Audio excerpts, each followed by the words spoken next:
This is episode 5 of Vision Denial, where we three over here have a bit of a wager where if any European, North American, or minor region team make it to quarterfinals out of the groups, will get their jerseys. Except for TSM. They need to make the semis. Bit of a disclosure ahead of time. Our episode from yesterday, just like our episode 2, had a minor hiccups. So they'll be up probably a couple hours before this one will be. If you have the chance, watch that one and this one. We'll be referring back to it as much as we can. But it'll give you a nice big picture of our expectations for tomorrow and after tomorrow. Mm-hmm. Yep. As always, we take the time to analyze the games from each day from Worlds and get our personal takes on it, predictions, and, bit of banter here and there. My name is Sebastian. I'm joined always by Josh and Hello. Connor. Hello, I'm Connor. I'm Josh. And almost following from yesterday's a little disappointing whimpers, this felt less like a whimper and more like slow burn. Yeah, we had some interesting results in the day.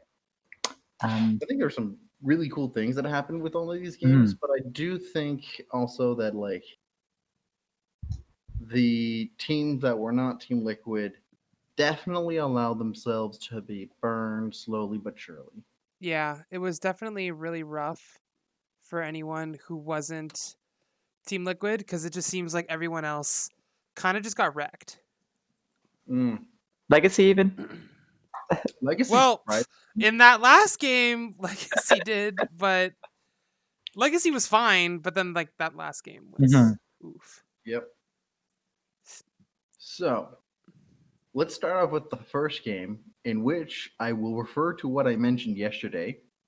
Yep. If you're on the blue side and you let the red side on the first and second red side picks take Twitch Recon immediately and you lose, you should be immediately kicked out of the tournament. Now, I'm being hyperbolic, of course, but to quote Step Brothers, you should be medicated. Okay.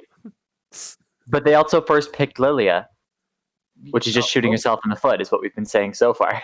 Yeah. But there are ways to still have the Lilia and win. It's possible. It's happened, evidently. My issue here is that your immediate response was to pick Wukong Nautilus instead of, a Leona Ashe. But this is Supermassive we're talking about. Supermassive, Armode has played Wukong every single game. He just plays Wukong. So the fact that they're drafting Wukong every single time, that's just all he's playing. Yeah. They're just like, we play Wukong. It looks great the first two games. And, he wasn't really the issue, you'd say, in this game either. But perhaps you'd like to see a little bit more flexibility out of that? I'm going to say... Or maybe he was just going, hey, we just destroyed the first two games on Wukong. Let's keep doing it. I'm going to say I think one of the reasons why they might have won, partially as a joke, partially maybe it's somewhat legit, is the jokey part is that it's Jat picking Twitch Recon. But then the less jokey part is maybe Liquid in scrims is the team pushing Twitch Recon, therefore they're the ones who are most comfortable on it. So they're used to it and you make better use of things. Maybe that's kind of what I'm thinking. Sure, but what surprises me more from this is that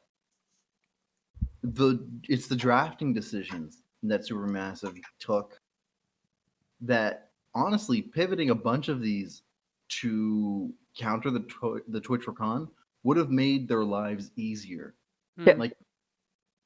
Why did they let the Shen go through when they know that Twitch and Shen is a combo that has existed since season 2, quite literally? Yeah. Supermassive did. We'll talk about it later, but they did actually pick Shen game in their fourth game, so they didn't play Wukong all 4 games. It's just 3 games of Wukong. So it's not like they didn't know what to expect. They literally could have had the options of the Shen Leona, Ashe Leona, anything but this Wukong, when you didn't have any other options to work with. Hell, I think the Nautilus being removed would have been much better, and you kept the Wukong and you put the Leona in. Like, just there are so many decisions here that could have been done to nullify this Twitch Wukong pick that Team Liquid was so brazen to just be like, we're so confident in this duo, we're the only team that will win on it. And I'm pretty sure they're the only team that has won with this combo. Yeah. And I don't think they should have on red side. At a quick glance, looks like it. So the second side bans are what I was most interested in because so we had a Misfortune ban and a Malphite ban, which were two brand new things that had never happened before. But I thought both of those bans were brilliant because you're looking at the team comps and you're going, okay, we have, what is it here? It is Wukong, Nautilus, Lilia. They have that, that AoE crowd control, that ability to just to hold people in place and to have that engage. So you're saying, okay, what do we not want them to have with it? A Misfortune going over top of that, just adding so much damage, right? Look at the other side, and they're saying, okay, we've had the discussion that Rakan is best as secondary engage. Somebody else goes in, jumps in, and then Rakan, like people did like Jarvan kind of thing, where like Jarvan runs in, does it, and then Rakan W's into the Cataclysm, right? So like you can't go anywhere, he hits it, and then it stacks and it layers the crowd control, and then Rakan looks so good. So what do you not want to give them with the Rakan? Well, they had already banned the Ornn, if I'm correct, right? Yep, they did. Which is like that, a higher tier than Malphite. Yep. It's fair to say it does what it does better. But they'd already banned the Ornn. So the next thing is, okay, we banned the Malphite, which is your second best pick in terms of maximum engage setup for the Rakan. So while still providing that tank line. What I think is weird by this, because you're absolutely right. This sounds like a sound draft if it was just the Rakan they picked. Yeah. And not both the Twitch Rakan. Sure. And I think it's just that they didn't recognize that picking Twitch alone and picking Rakan alone adjusts your draft differently than putting both of them together. Twitch Rakan is like a new dynamic combo to the Xayah Rakan, like the original one. Yep. Both supplement each other in a way that is very specific to the core duo, that you have to draft appropriately to the core duo and not just to one or the other. Well, I think that part of the reason why it's good as well is like with most other supports, you can tell where the Twitch is based on the way his support is positioning. You don't want his Twitch to be jumping in alone, because you can likely get hard CC'd and just burst it out before you can do stuff if you go in alone. So you want to have your support next to you if you want to do a 2v2 or something. So anything else, like let's say it's a Leona, well, the Leona has to be up within her E range. And if Leona's walking forward alone, hey, does she have an invisible Twitch nearby? Probably. Whereas Rakan can actually be behind a lot further and not look like he's going to engage on, and then instantly go E forward to the Twitch WR. Right, so Rakan can be further back and not give away that there's an invisible Twitch coming in on you, right? So it allows that, element of surprise. Exactly. He enables the invisibility more because he can be further back, like looking like he's behind the play, and still be able to jump in and follow up. So he doesn't give away the play. Yeah, which is huge because in professional play, you see that support running forward, something probably going on. If the support's, going that aggressive and there's no one else around, right? So Rakan enables that. I must say, though, this draft that Supermassive have is technically, I prefer it over what Team Liquid did. Yeah. Specifically because of the last pick Team Liquid had in the Silas. I'm not a fan of the Silas. Yeah, me either. It worked, but also, why not pick LeBlanc? Yeah. Why not pick any other type of assassin combination? This felt very much like, I don't know, this felt very weird to me. Yeah. The draft from Team Liquid today felt very weird outside of the last game. Well, just really quick, Akali what does Akali have a better matchup into? Silas or LeBlanc? I feel like Silas is specifically good into Akali because the Akali's best part of her kit is to be able to get that double dash off with her ultimate, and then the Shroud are the two things you would like about Akali. And so Silas can match her healing, and he has more CC since he has that some CC. Akali doesn't at all, and basically he can use his double dashes and then have 2 more dashes from the Akali ult mid lane and just be able to outplay everything. So yeah, Silas is specifically good into Akali. Okay. Yeah, this felt very much like a lane pick and not a team pick. Yeah. And that's not terrible, but I do think that so many bless-yous. And I do think that a trend that teams should be avoiding is not just picking for a lane. There's usually something better that you can do that can be equally set to fill up what your draft needs and still be able to survive the laning phase, especially since laning phases shouldn't ever last longer than 11 minutes. Sure. It's not like solo queue where your laning phase is like up to 15 minutes and you're really draining it out, so the matchups mean more than usual. Matchups are very much an indicator of which team will be playing early game versus which teams are trying to get to mid game or late game. Yeah, and Syndra was open. Yeah, which is also a fairly good matchup against Tuakali. Like, this is just a weird a weird draft from Team Liquid. And honestly, they got away with murder. Yeah, I think the thing I wanted to mention is I have my play of the day as in this game when Broxa and Graves goes in 1v3 at the start on Graves, dashes and flashes in, gets the set ult on his face, and then just it's like, oh, he's going for that, and he's just no hesitation, just flash, dash in, jump on multiple people, instant Shen ult coming in on top. Like, you gotta have a lot of confidence to just be like, I'm going for this. Real brazen. Yeah. Also, a trend from Supermassive here. They have very useless defensive vision. Interesting. They have, and like this is not when they were just behind. This is when they had like no control of the pace at all, and they're like even in gold. They do very much a defensive vision play that doesn't give them any information. I think they only play like vision to their benefit when they're ahead, and that's not great. And context here, I understand that if you're in your base stuck and you can't get past the like your wall, sure your vision's not going to be. But that's not the same thing as it's 15 to 20 minutes into the game on a regular game. Last game does not count.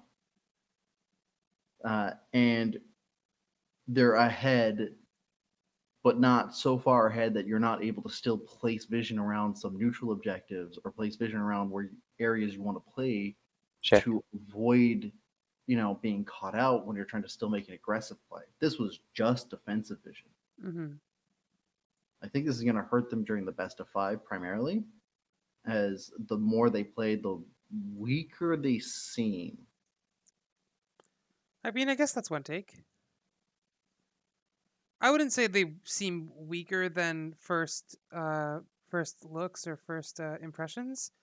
I would just say that like the draft was maybe a bit off compared to what Jat has normally been giving the team. Because they also drafted a Shen, which was a bit weird. Because like the casters made a note as well, where it's like the only person who's kind of going in is like a Silas, and other than that, the ult is exclusively defensive almost. So it's Graves jumped in. Yeah, it was for the Twitch too. They really did the submarine play. They did it like they can use it on Rakan. Rakan can just jump into a team fight. The Graves was dashing forward aggressively, being able to use the Shen for that. They used on the Silas as well. Like, this felt like very much a bunch of people who played since beta were like, "Hey, this is a thing. Twitch is getting good, and Shen's always good. How about we do the submarine play that everybody else was like, haha, that's cheese, but we can do it for real." Yeah, it's Twitch. Of course, it's cheese. All right, so let's move on to the next game. We've got EU versus NA. I mean, EU versus Oceania, also known as Mini NA. Apex versus Legacy. Pretty interesting. First thing that most of us will probably see is that Apex picked Lilia, and Legacy picked Ornn. And Graves. And Graves. So they win that trade. It's another example of like, is Lilia that good? Not to mention, Mad's draft is just terrible here. You drafted all AP and an AD carry Ezreal. The thing to remember about Ezreal is he doesn't actually do that many auto attacks compared to a lot of other AD carries. Mm-hmm. Not as often, and his damage. A lot of it. You have W, E, and R all do magic damage. Now Q is the majority of his damage. Sure, he's getting all mystic shots constantly, but Ezreal mystic shot is just about the only physical damage on the team. Mm-hmm. They picked Galio. Galio's kit, he scales off MR and has an MR damage shield, and then when Banshee Veils Merc Treads. So, like, you can't kill that Galio. Yep. The only thing that's hurting him is mystic shots. And this Galio was definitely good in comparison to yesterday's Galio with V3. Yep. This is how you play Galio. TP Galio with, I forget what the keystone is, the one that makes you faster after summoner spells are used. Oh, Nimbus Cloak? Yeah, no, Nimbus Cloak gives you a shield, I thought. Okay, there you go. Galio, Nimbus Cloak, TP, and like face rush someone. Like, that's what turned almost every fight. Yep. And that's my personal game of the day, and even player of the day would go to Tally for that Galio play. Because I think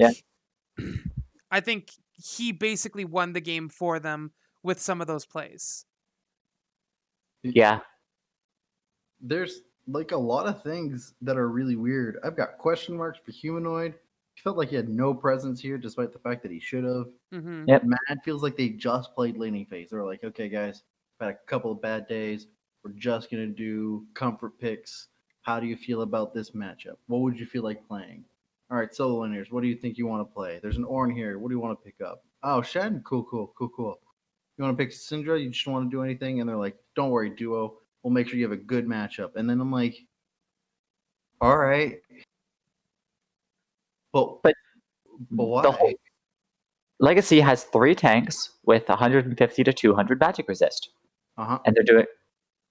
Like, you're not doing damage. Like, I saw, like, I think the Syndra ult went down on... I think it was the Nautilus the one time. And it's like, Nautilus had an upgraded locket, like the Ornn upgraded locket, which gives you, like, 75 MR. Did it only do, like, not even half his HP? He was at, like, 30% hit points, and he dropped to, like, 20. Oh, my God. It was, like, nice Syndra ult. That it took out his W shield, I guess. Like, the one thing I didn't like with Legacy, though, is... So if you look at the draft, it's... Jhin is known for his low attack speed. Been over that. So then you have 3 melee champions, which, you know, have a harder time, like, necessarily sometimes contesting vision with both teams in close range. And then the Graves did not go Umbral Glaive.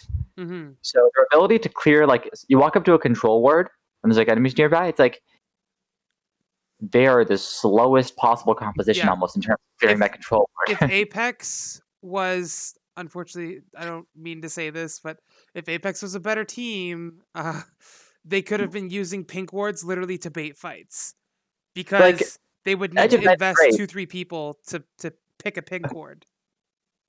And like, I don't mind like, you know, I like Maw and Edge of Night on Graves because it meant, like, you know, he doesn't take damage from the first spell and it gives him the magic resist to absorb their whole team. But when your team can't clear wards,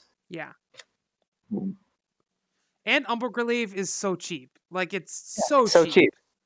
And vision is great. Supports can afford it. Come on. Yeah. I think a couple of other points here. Both of these teams were very much wanting to fight. Like, they opted into fights in weird times. I put a note here, like, Legacy definitely has the tempo control, but this is a lot of misplays from both sides. Mm-hmm. And I don't think this was a clean play from Legacy. but I do think they were better at the team fights and recognizing their win conditions, especially with such a low damage composition. Mm-hmm. This was a 1-2 punch. Let's hope they're dead. Cool. Yeah. Back. Repeat. Well, the time frame is a bit blurry for me, but at one point, Apex gets secures vision of Baron, and they're about to do it, and then Legacy tries to start to get vision on Baron. Apex comes, bullies them off, gets I think the Alistair, and now it's a 4v5. And now the casters are going, Baron's is Apex's. I guess we're going to 40 minutes. Like they're talking about how the game's not over yet and stuff like that, and how it actually might be over, maybe even for Legacy, all that stuff. And then no one saw, the casters included, Tally TP in on Galio and get that last Baron fight off. Yep. And sorry, Apex? Sorry, I see a line and I always say Apex. Okay. I meant Mad Lions. Okay. The first Lion team I ever liked was Apex back in LCS. So I always call them Apex. I'm so bad. Mad Lions, they had decent control over the river. They had the man up advantage, and then Tally comes in and just gets the fight rolling. They separate everyone and they pick everyone one by one. And the Ezreal, like you said, Connor, is the only 80 damage, and he's doing decent damage, but because his damage is tied to his Q, he can only do damage every so often. Plus, he missed a couple. He missed a lot. Yeah. A couple is generous. This was at the 30-minute mark, by the way. Yeah. For the timeline here. I noted this was an incredible Baron fight out of them. My only question mark from this team composition from Legacy was the Alistar, because they could have gotten an Enchanter and helped with their damage output. But honestly, my only harsh criticism from the way that Legacy played is just the way their vision game was played out could be cleaner, and it would have probably helped them clean out the game. Sure. Yeah. All right. So next game, this one was interesting. I hate the draft on both sides. Ints versus Liquid. Ints comes out victorious in this. I'm honestly surprised. I do want to apologize ahead of time. Both Brazil and Australia have come up big on their play.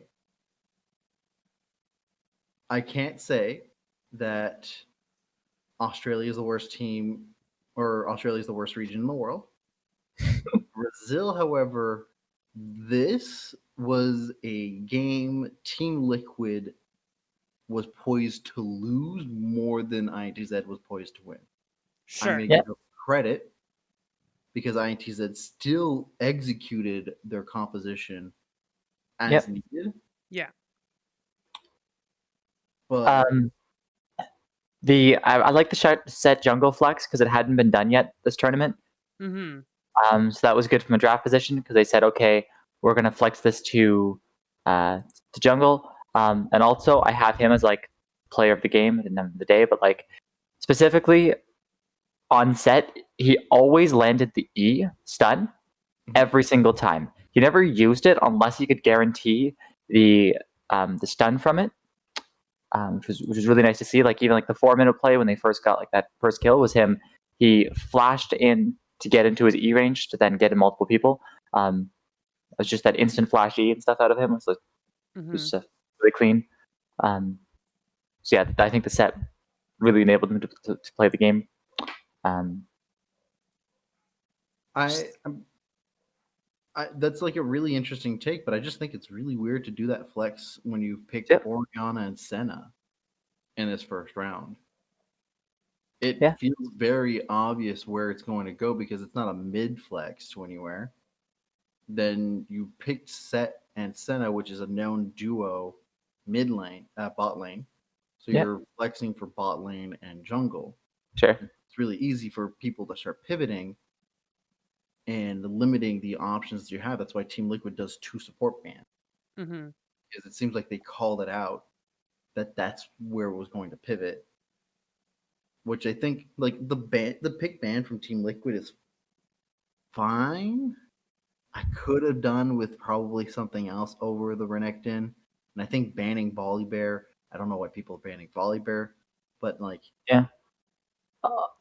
Ornn was banned at the last one, but like there are other options that existed. You could have done Jax, which would have probably been a better answer to the Camille. It's not the worst pick, but like I'm lukewarm about it. Yeah. You're allowed to be lukewarm. Yeah, it's fair. I do like the Alistar. I mean, that was really good too. Like, so he went Phase Rush, Righteous Glory, Nimbus Cloak, Water Walking, just movement speed.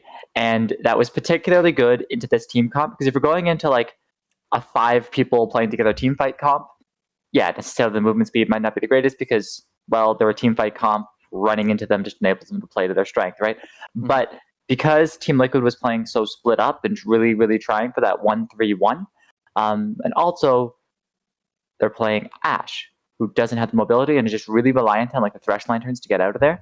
Yeah. And I think as great as Core JJ was, I think he almost like the fact that they have a Thresh almost baits Broxa and Tactical to be in position sometimes, because they're like, oh yeah, I'm fine here because it's like I have the Thresh. If they show up on screen, I just get lanterned out of here, and then the Alistar just is there at 600 move speed, kind of thing. More probably. I don't know why they didn't pick the Tahm Kench then. Thresh was definitely not their initiation tool, and they have other initiation tools already built into this composition. They could have taken the Tahm Kench and then banned the Thresh themselves.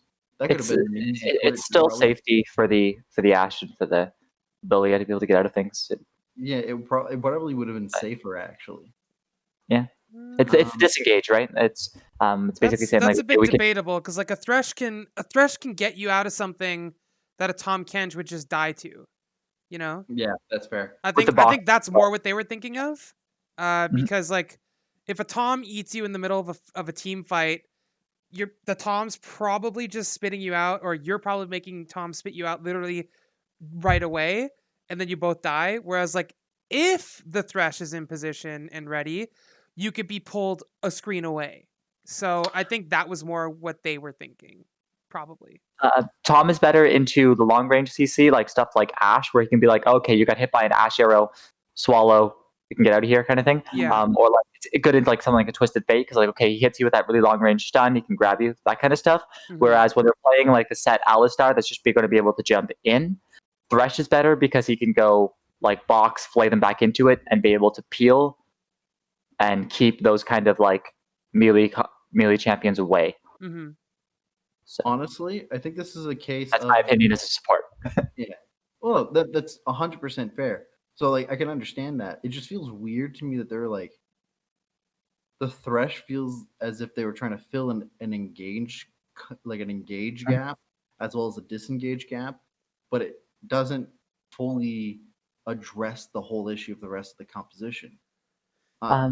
But this is not like the weakest part of this draft. Honestly, Team Liquid's draft is fine, minus the Volibear ban. Yeah, that was a bit funny. I don't understand why people are banning Volibear. Please, Volibear, like Lilia, can we abandon it? Like, wholesale? Yep. That'd be great. Lilia has 2 wins. It requires way more work to have a win from it than it should. Lilia is like 2-5. Ashe is 2-6. Yeah. And Volibear has no wins. Yeah. There's like some bands where I'm like, all right, I guess I can see why people want to do it, but it's like a bunch of stuff like, oh, the Echo seemed to be really good, and then people abandon it, or people abandon the Twitch Rakan combo because it seems Team Liquid's the only one who has a bead on how it's supposed to be executed, which is weird. The last thing I like is they're saying Alistar is good is a really good counter to Lilia because she's weak to that hard CC. And the trick is she has to be close to you. She's still really fast and she can run around, but she has like to get into like her nice Q range and that kind of thing. She's like whatever 400 range away, where she goes into her abilities. So that's about the same range as the Alistar W. So what happens is when Lilia gets into exactly close enough range to land her blooming blows and to land her spells and get in, you're in Alistar's WQ range where he Ws and it's on click. So it doesn't matter how much move speed she has. Once he's in that W animation, he's going there. And then he lands the Q automatically because it has you're pressing E as you're going in, so the stun's ready almost immediately. Exactly. So it's basically that on-click CC. It has enough range to be able to say, well, if you're in range to land your damage, you're in range to get CC'd by me. So then the question here is, it's not whether or not the Lilia, and if you have ever the chance to check it out, how many games is Lilia in that she loses that the Alistar is on the opponent team? It's only been picked twice. Alistar's only been picked today, though. So I guess we'll have to keep track of it. I'm talking about for the other games, right? She's 2 and 5. It's two times they did Alistar. Sorry. Alistar's been picked a total of 4 times, and only twice were they in Lilia games, which was today. Yeah. Oh. He dropped. Uh-oh. And he's back. Is that me? There you go. Put your camera back on. There you go. He's back. That's so weird. Okay. It's fine. But yeah. Wouldn't you want to ban then the Alistar before picking the Lilia then? It's not like people are not afraid to do support first round bans. Well, it's not like a hard counter per se. It's just something that has worked well. It's an interesting anti-synergy type thing. Yeah. And there is a team that picks it that did already. Oh, sorry, never mind. It wasn't even them. Never mind. I was gonna say there is a team that realizes this, and I'm like, nope, they don't even do that. Never mind. The colors are small on my screen. But I do think that the game was fine. I think Ints just played really well that game. Yeah. Yeah, I think this was a limit test from Team Liquid. They're like, we're guaranteed top 2 no matter what. Yeah. Literally, it just depends on like we don't care who we're facing. We're just going to do a limit test. We're likely to win, and that feels disrespectful. It despite is. The fact that in the game itself they played respectfully. It still feels a little disrespectful. Yeah. So then, moving on to our last official game of the day, Legacy versus Supermassive. And just to run down the team comps really quick, Legacy on blue side had Ornn, Lilia, Set. And then second round, they picked Karma Ezreal. And then Supermassive went Nidalee, Wukong, Lulu mid, and then picked Aphelios, Nautilus. This is one of the coolest interaction picks that I've seen from round 1 to round 2. Yep. Round 1, both sides picked a mid support flex as the last 2, like their third picks. And then literally as the last picks from both sides, they picked also still more mid support flex. And they both just kind of were like,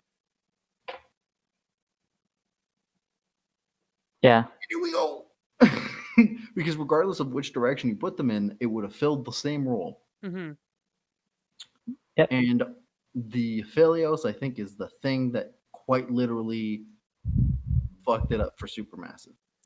Like, again, I'm not an AD carry player, and I honestly feel like the AD carry meta is often not interesting, so I don't pay attention to it very much. But like last I checked, Aphelios got nerfed to the ground and like isn't super great competitively anymore. They gave him they did nerf him to the ground in the newest patch before Worlds. They gave him back like whatever it was, 0.3 AD per level or something like that. Like it wasn't a huge thing, but what is that by level 18? Like an extra 6 or 7 AD? It's supposed to help with the transition to the late game because he's intended to be a late game scale. Sure. Which is hilarious for literally the rest of this composition, which benefits from a mid-game spike, and then your damage does not match it. Yeah. It wasn't a big buff. Like the Twitch buff, like the pass-through damage being increased, is huge because he gets that on everyone, and it applies on like Hurricane and stuff. So it's a lot more than you think. But the Aphelios buff wasn't that big. No. There were like other options that existed in this game, right? Yeah. Like Ashe was still open, Mm-hmm. and Ashe would have filled this role at the power spikes that this team composition needed. Again, I think everybody's been trying to slowly push away from it, but your alternative options are weird. You could have picked the Misfortune Heck in this situation. Yeah, I mean, Lilia and Nidalee are going for, like, they have attack speed buffs, right? And Misfortune is really not an attack speed AD carry. She's been building like triple BF items and stuff just to like get alt damage. Speed steroid inbuilt to her kit, designed primarily to be able to do high attack speed based combat. She has her base burst, but the base burst is mostly meant for initial starts to trades, but do have extended, like have an ability to do extended, team fighting with attack speed. That's literally the point of her W. So I do think that would have been a good idea in this case.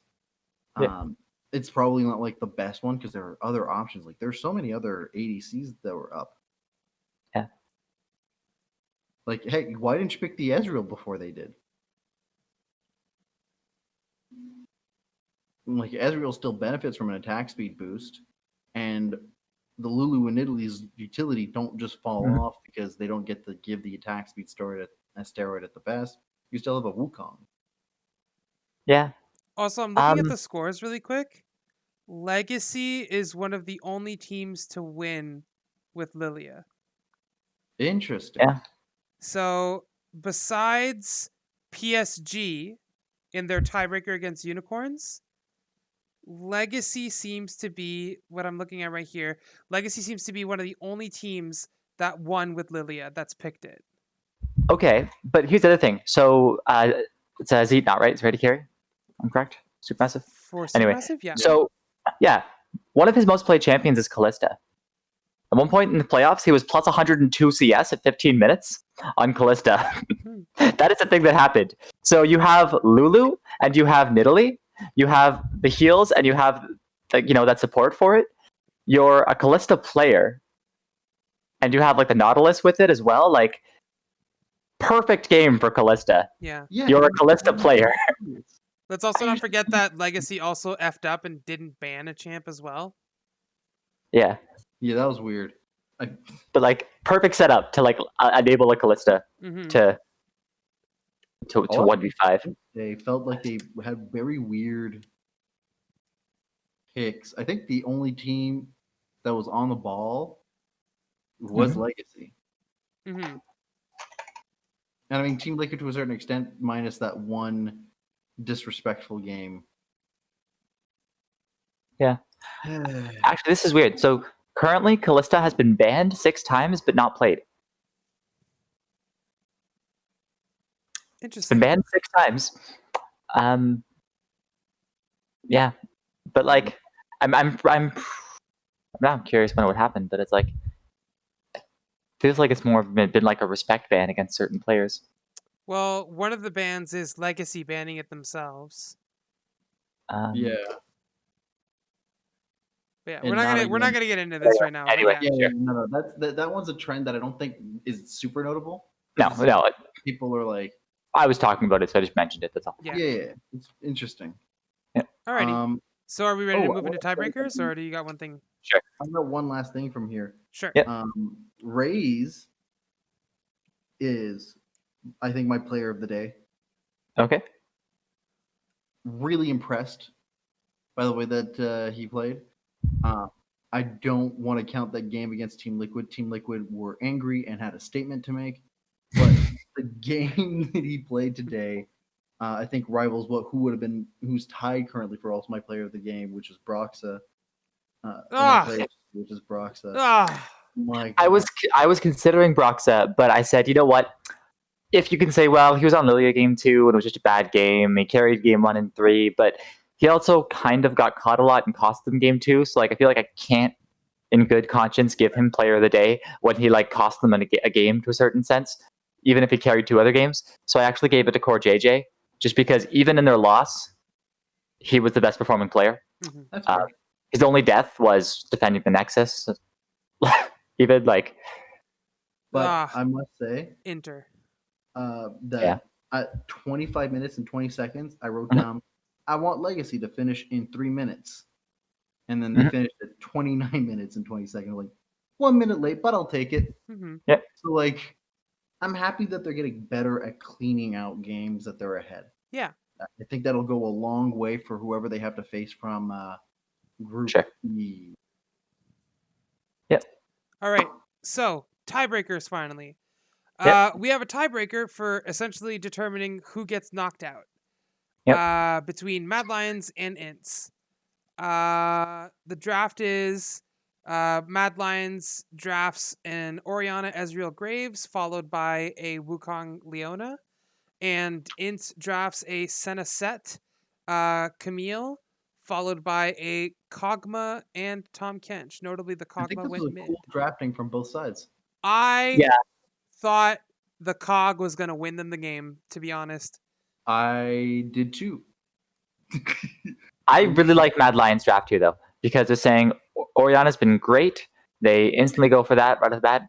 Great first pick. Cool, I'm cool with that. Ezreal is often picked with Orianna a lot of the time because they're able to.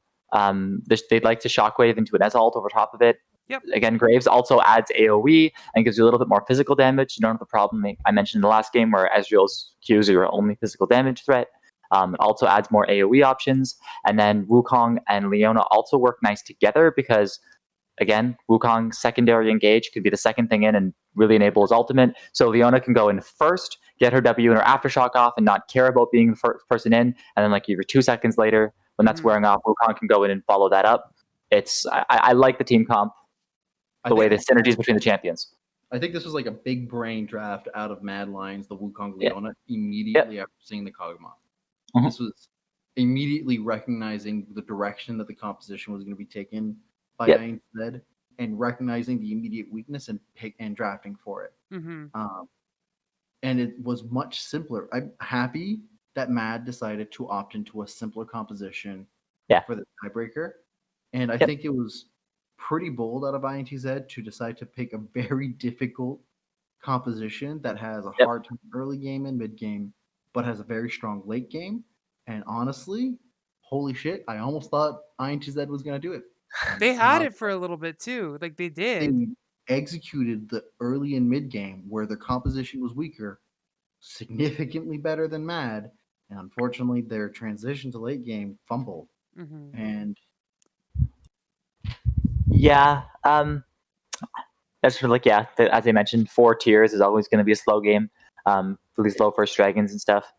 I think part of the issue was like INTZ was over forcing things and like really, really trying to say like, okay, we're going to start the fight, we're going to get on them. And the Set and Camille were just like full on, we're going to be way ahead of our team. And then because you're playing Kog'Maw and Senna, they're just like, well, we're not safe to follow up. So they'd be like, my camera died. More than a screen apart kind of thing. So you'd have the Camille and the Set way over here and the Kog'Maw. Like it made 2 separate fights each time because they're so far apart. And Tom Kent is like, am I in this fight? Am I in this fight? Is it better? Who do I eat? Do I eat the 80 carry or do I eat the mid laner? Or do I go save the Camille? Yeah, exactly. Yeah, which was funny. He like stutter stepped a couple times in the fights, going like, should I walk forward and join the takes, or should I walk back and try to peel for my setup? Where should I be? Yeah, that was funny. That's what I put it here is like they needed to attempt to make pokes for not fights. Yep. Which is really unfortunate because I do think that INTZ would have probably fared better in a best of 5 scenario against Supermassive. But they do have a day. So, Matt has a chance. Yep. I do think that if they keep the trend of keeping it simple, keep it simple, stupid, they'll probably get their groove back into how they'll face up against, if they beat Supermassive against UOL. Yeah. I like the point that was made that like Mad Lions is like a new team this year, a lot of rookies and stuff. They're totally used to COVID. They're used to playing from home and being able to, You're right. Yeah. snacks beside them and whatever, be in their pajamas if they want, whatever, right? They're used to that. They're not used to being on stage. That is new for them almost. It's a different environment. It feels like a very you can't really say, but you can't chalk it up to being exactly that the reason, but it's definitely like when a team is acting super weird for no apparent reason, or is like not having results for no apparent reason. I think it's a fair thing to just bring up and mention. Yeah. Anything else to say, or are we moving to the last game of the day? I guess last game. Last game, yeah.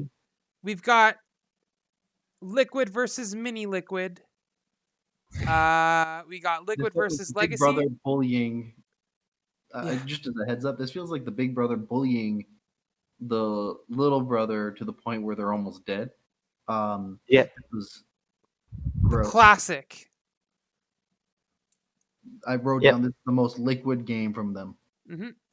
So the team comps really quick on blue side was Liquid with Graves, Shen, Syndra, followed by a Caitlyn Braum, and then Legacy drafted on the red side a Ornn, Kindred, Galio, followed by a Jhin and Rakan. Honestly, the pick and ban from both of these teams, other than the fact that Legacy is super predictable still, and I will always say this, one of these days people are going to draft against them to like stop them from being able to play their style that they want. But besides that, this is just solid drafting from both sides. I have zero issues. I mean, I think Liquid could have maybe drafted a better Engage, but other than that, I think that would have been counterintuitive to what they were trying to do. I don't think they need to. Like, they basically, Team Liquid, I wrote down their comp had a lot of re-engage and defensive options and being able to peel for their carries. And they're basically saying, okay, like Core JJ's Braum, like I said, I have him as player of the day because the amount of stuff he blocked, like you don't even realize, like, he's what all Braum players should aspire to be. Yeah. But like, I was watching him, it's like, I love playing Braum and stuff. It's like, for example, he blocked multiple Ornn ultimates. He blocked Jhin ultimates. He would the last 19-minute fight was a big team fight. He got the Braum passive off on 4 out of the 5 people. Team Liquid played the pacing of the neutral objectives. Yep. Like perfect. Like I kid you not. They did a 6-minute Drake. That is on the tee. And then they kept doing that on spawn. Yep. Over and over and over. This is like the cleanest game. Yeah.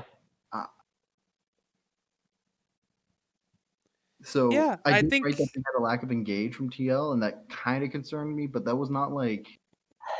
It doesn't matter though, because like think about it, like okay, Shen can ult somebody and has taunt, Syndra can push people away, Graves like has a dash, has the ability to retreat and kite people a little bit.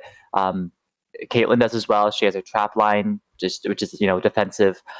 She can E away from people as well, and then you got a Braum on top of that. Again, like the best defensive tanks in the game, and it's just pure like okay, you can't start the fights you want.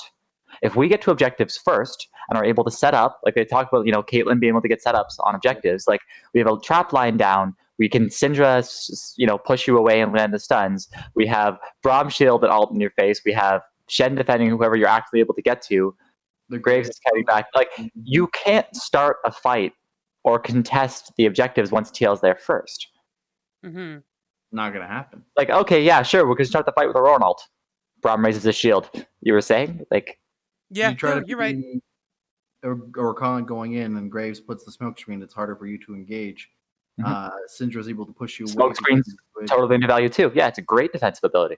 So it distracted so much defensive power to the point where, okay, we're going to show up at Baron or whatever. Not that they did in this game, but if they had showed up at Baron, they would have been like, come at us. You can't. This is the kind of drafting I was expecting them to do against INTZ, and it's weird that they didn't. But this shows how strong this team is against weaker, like any type of team that's under average. Yeah, Liquid definitely has still clings to the old Korean style of slow and choke out. I think that in a 20-minute game. Yeah, I think that out of Can you say that?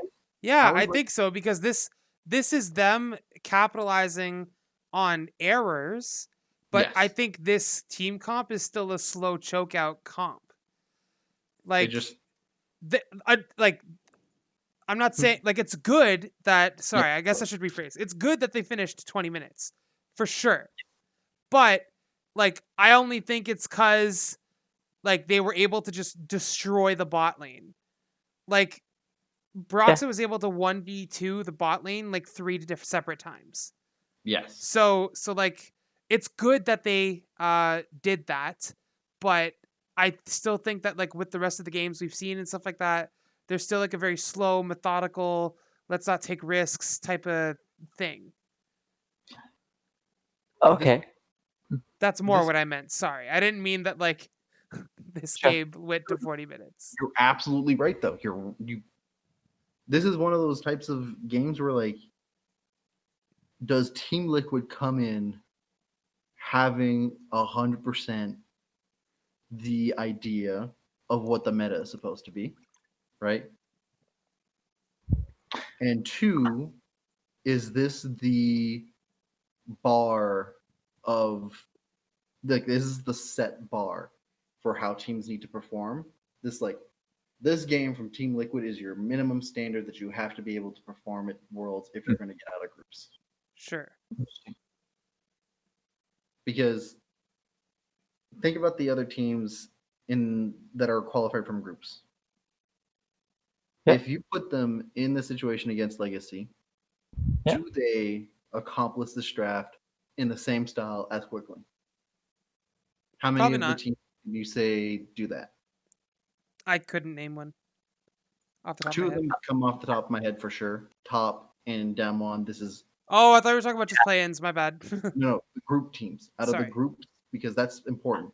Team Liquid made it to groups, and I think that's literally the bar minimum standard is that Team Liquid has played to a bar minimum standard to be able to get out of groups. Yeah. So, like, do other teams that are already there fit that standard? I think Top and Tomwon are the obvious yes, but do JD Gaming, who tend to have bad transitions to late game, follow that? Does TSM, who seem to still want to play topside, do that? Or did they change that mentality going into groups? Like, there are a lot of question marks here going. It seems Team Liquid has a very strong understanding. Do other teams in the group stage, did they prepare just as well? Mm-hmm. You know who I think would be able to play this exact kind of game and beat Legacy in 20 minutes? Machi. Ooh. Yeah. So we'll likely have to be in the same group with Team Liquid. Yeah. Let's not get too into it though, since this is a later discussion once groups are decided, I think. But you can finish your point though. The play style of, okay, we are going to win the lane. We are going to get our jungler. What's the jungler's name? Gemini. Get him ahead on these high farming junglers and just get a gold lead from the early game, and then play off that and be able to win games by consistently saying, okay, we're going to be up 2k gold to 20 minutes every game, and just consistently be up in CS and be up in tempo. Yeah. It's how they play. Like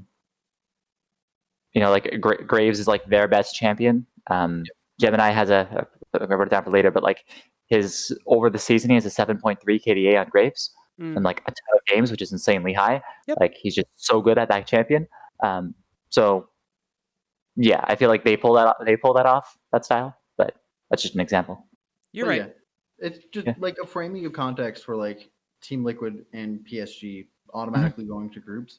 It shows that like likely PSG is to go to Group B and Liquid are to go to Group A, barring any other weird things that happen in these best of fives.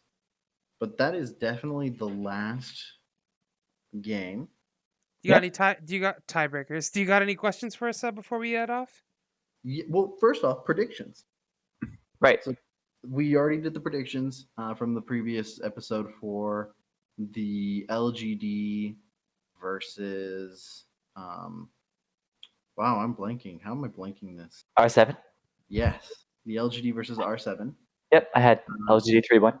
Yeah, but the Supermassive versus Mad is the next best of 5 right after that tomorrow. Who do you think will win and score for the extra bonus point? I'll go first. Go ahead. I think Mad Lions has now been bitten in the ass enough to play better. As much as I don't want more European teams, because I feel the more European teams are in there, the less chance NA has of getting out. But I think Mad Lions is going to win, and I think they're going to win 3-1. Right. I have Supermassive 3-2. I feel like both teams are inconsistent and can have, we've seen it. Both teams can either throw games or have weird drafts and these kinds of things. So I don't think it's going to be a clean series coming out. I don't think we're going to say, that was super spectacular play coming out of it. Maybe, Armut's Wukong gets through and he has another 10-kill game or something. Sure, that could happen, which is kind of why I'm giving the edge to Supermassive. And I think the same way, Humanoid can just carry a game through. But I'm going to give the edge to Supermassive just off of, I feel like their top jungle is the 2 consistent players in their team that are going to be able to generate leads. And I feel like that. Yeah, they'd be able to pull it off 3-2. I still think it's going to be Mad 3-1, but that's a definite possibility. I see that. I think it's going to be a clean 3-0 for Mad Lions. Oh, the reason for this, however, is mostly because I have zero confidence that Supermassive is adapting properly. I think they properly surprised in the first 2 days because they were not used to seeing it's been a while since people have seen Kakal's style of top jungle synergy. A lot of people have been doing the mid jungle synergy, and that's been throwing a lot of people off. The adaptation has already been put through from this entire group. Mm-hmm. Is the most consistent player on that team, that when other players are trying to catch up, they tend to fumble more often.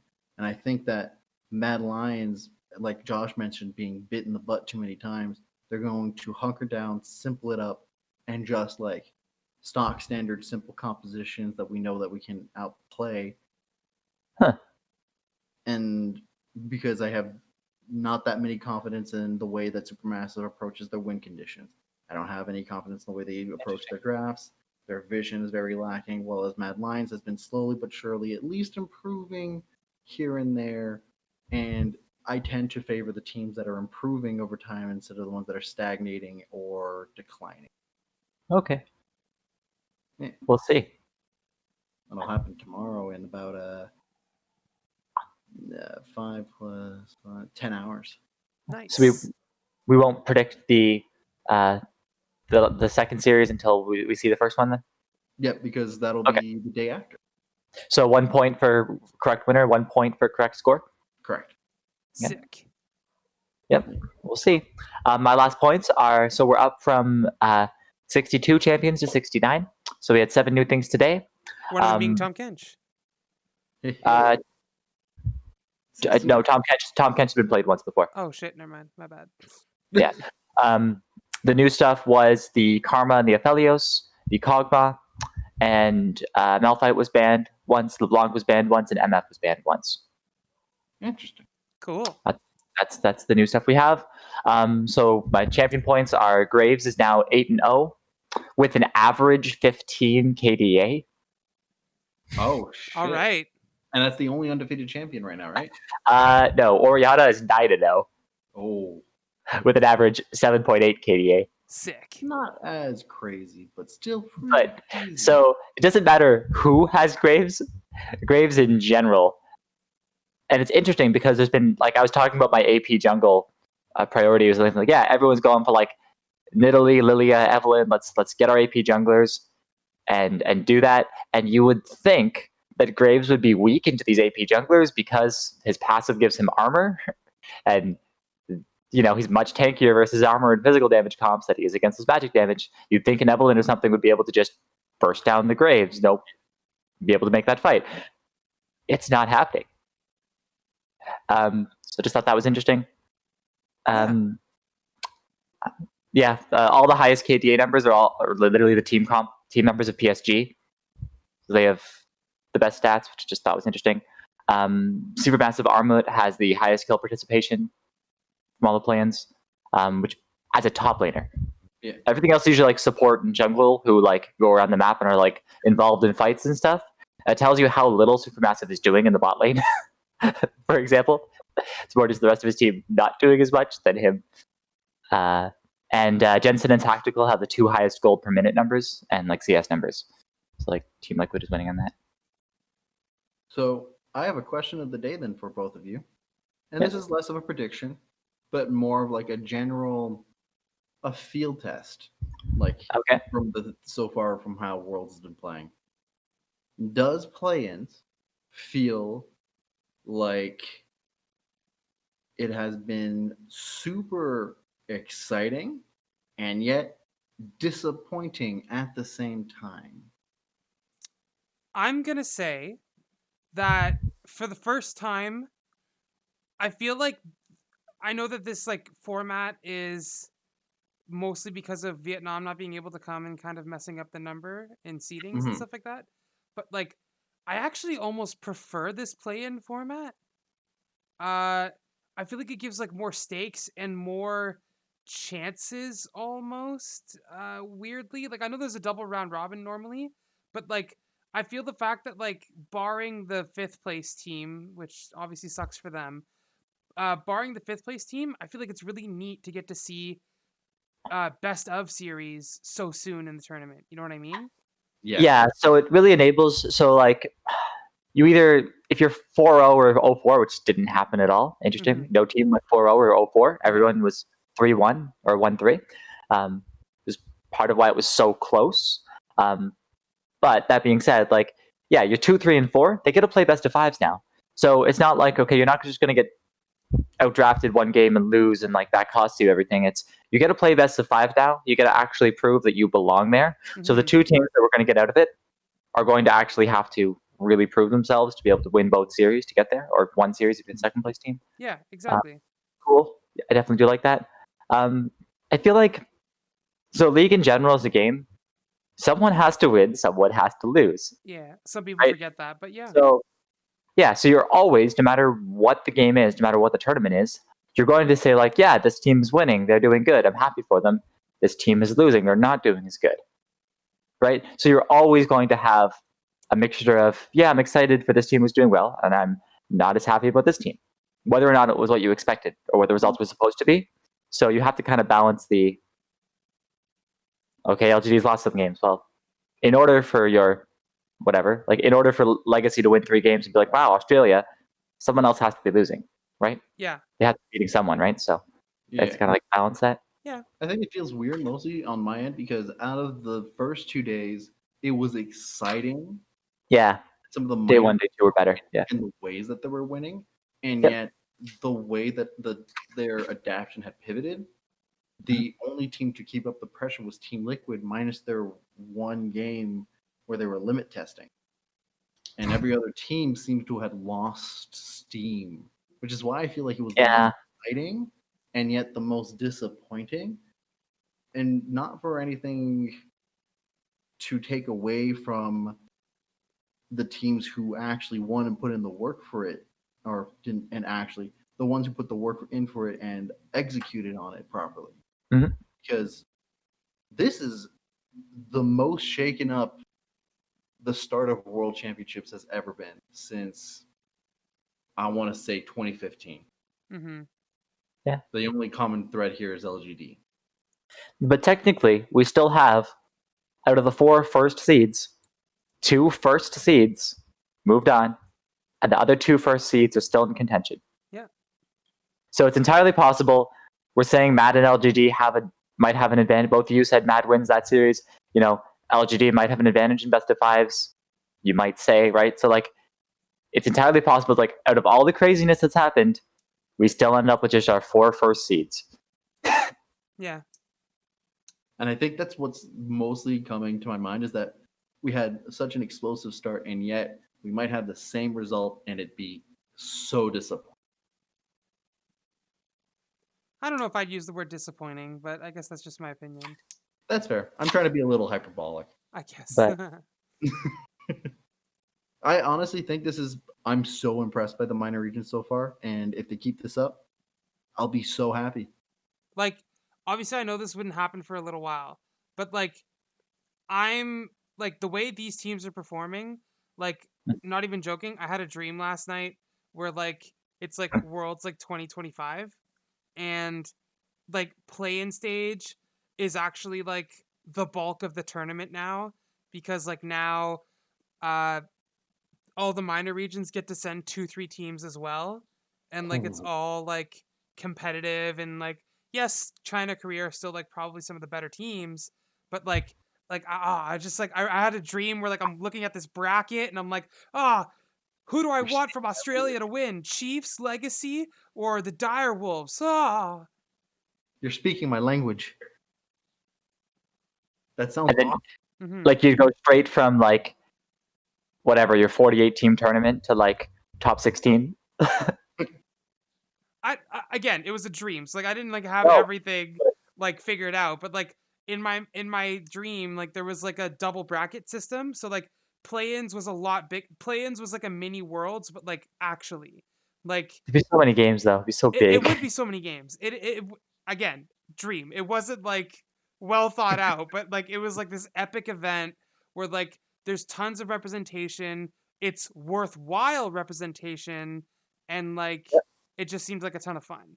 And I like that idea, and I hope that can maybe be possible in the not too distant future, right? Because what's it called? Vietnam became a major region technically. What was became it? A tier 3 region, yeah. Tier 3 region, sorry. Last year, the year before? How long the has it year been? 3 years ago. Yeah, okay. So they've been a tier 3 region for 2-3 years.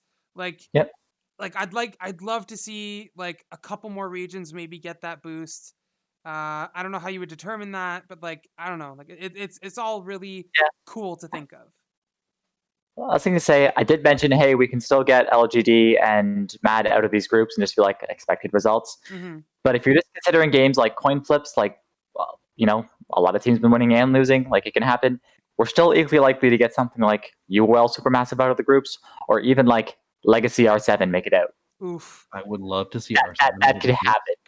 I want to see R7 so badly. That can still happen. All right. We're dreaming a bit too much. We're starting to go a bit long. Yep. Yeah. Anything else, Seb, or is that going to be it? No, that was it. That was mostly it.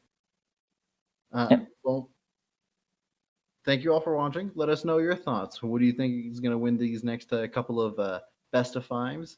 What are your dream scenarios for teams getting out of play-ins? How have you been feeling about these play-ins so far? How sleep deprived are you? Yeah. Very. Take the time to like and subscribe, and we'll see you all tomorrow. See ya.